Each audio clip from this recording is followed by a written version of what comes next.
On Ukraine's Independence Day, the Kremlin was hit where it hurts most. One drone slammed into the Kursk Nuclear Power Plant, knocking out half the facility's power in an instant. That single strike was enough to plunge thousands of homes and factories in western Russia into darkness, proof that even untouchable infrastructure could collapse overnight. But that wasn't the only target. At the same time, Ukraine's drones set their sights on the Luga fuel terminal, a lifeline for Russia's economy. The port handles nearly a third of all petroleum exports, aviation fuel, marine oil, the very resources keeping Moscow's war machine alive. Flames rose from storage tanks as pipelines cracked, halting billions in contracts with Europe and Asia. These two targets, one nuclear, one economic, sent the same unmistakable message. Nowhere inside Russia is safe anymore. Pulling off an attack this deep inside Russia wasn't luck. It was a chess game. Weeks before the strikes, Ukrainian intelligence quietly mapped every weakness in Moscow's defenses. Commercial satellites scanned radar grids from orbit, while stealthy recon drones slipped across the border to track patrol schedules, radar blind spots, and the movements of mobile air defense batteries. Piece by piece, Kyiv built a picture of where Russia's impenetrable shield had holes. Even the smallest details mattered. Minutes when patrol jets weren't in the sky.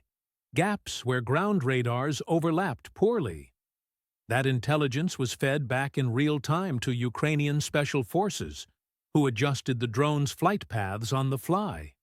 It wasn't brute force, it was precision, turning Russia's own vast defenses into a maze of blind corridors. And through those corridors, the drones would soon slip. The weapons behind the attack weren't missiles or fighter jets. They were drones, small, cheap, and built in Ukraine. The first was the UJ-22, a fixed-wing drone that can fly almost 700 kilometers, while carrying up to 30 kilos of explosives. Alone, it's enough to shatter a transformer or rip through a fuel pipeline. But Ukraine didn't stop there. Enter the Bober, a newer design with an endurance of over 1,000 kilometers, made specifically for deep strike missions. Light, fast, and long-ranged, it gave Kyiv the reach to hit even the most protected Russian facilities. One drone is an irritation. A handful can cause damage. But launched in waves of dozens, they become something far more dangerous. A storm. And this storm was about to overwhelm Russia's best defenses. On paper, Russia's defenses looked unbeatable. A ring of S-400s for long-range kills, TORM-2s for medium range, and Pantsir systems for close protection surrounded Kursk.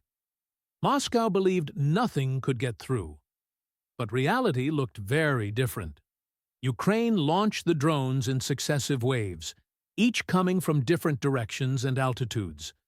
Some were meant to be shot down.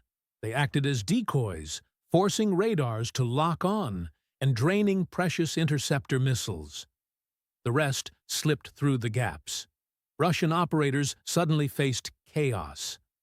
Blips lit up their screens from every direction. Command centers struggled to coordinate. And while dozens of drones fell from the sky, one managed to dive past the defenses and slam into an auxiliary transformer at Reactor 3. The explosion didn't melt the core, but it instantly shut down half the plant's power capacity. Thousands of homes and military sites in western Russia went dark.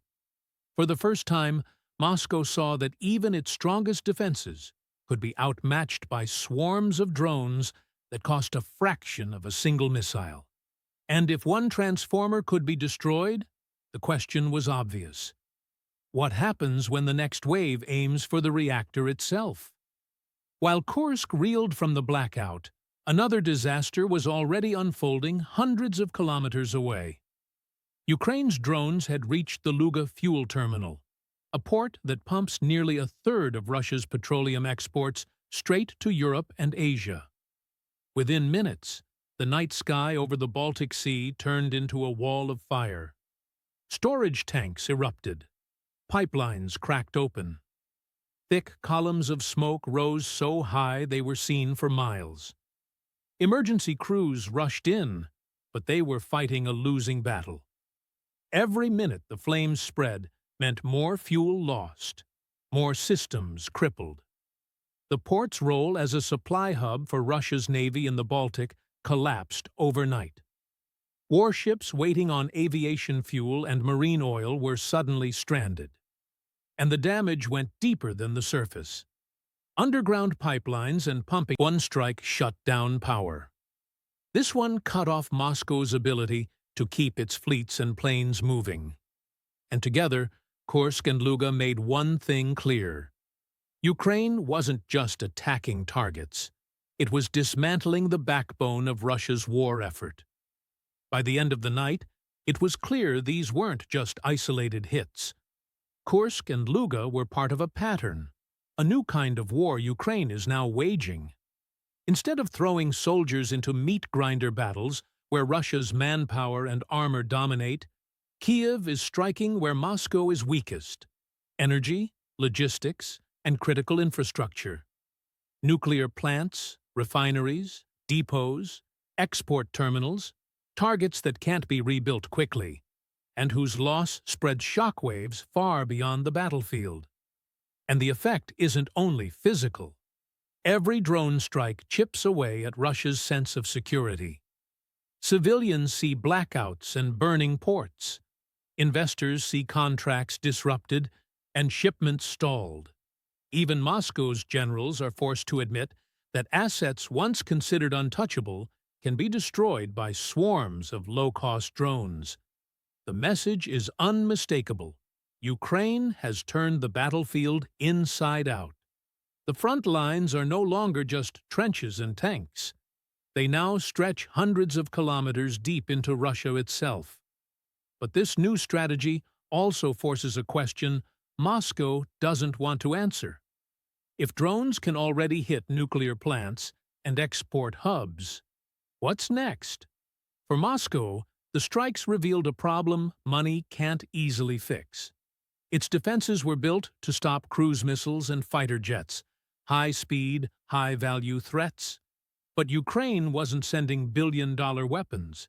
It was sending drones that cost a fraction of a single interceptor missile. Every time an S-400 launches to take down a $30,000 drone, Russia burns through hundreds of thousands of dollars. And when dozens come in at once, no defense system can fire fast enough to stop them all. It's a classic asymmetry. Ukraine spends little, Russia spends a fortune. The Kremlin's only option is to shuffle scarce defenses around, moving batteries from one region to another, covering one hole while leaving another wide open. Reinforce the north, and the south becomes exposed. Shift east, and the west grows vulnerable. It's like trying to plug leaks in a sinking ship. No matter how many holes are patched, new ones keep bursting open. And if cheap drones are already straining Russia's trillion-ruble war machine, the question becomes, what happens when Ukraine combines them with missiles, electronic warfare, and more advanced tech all at once?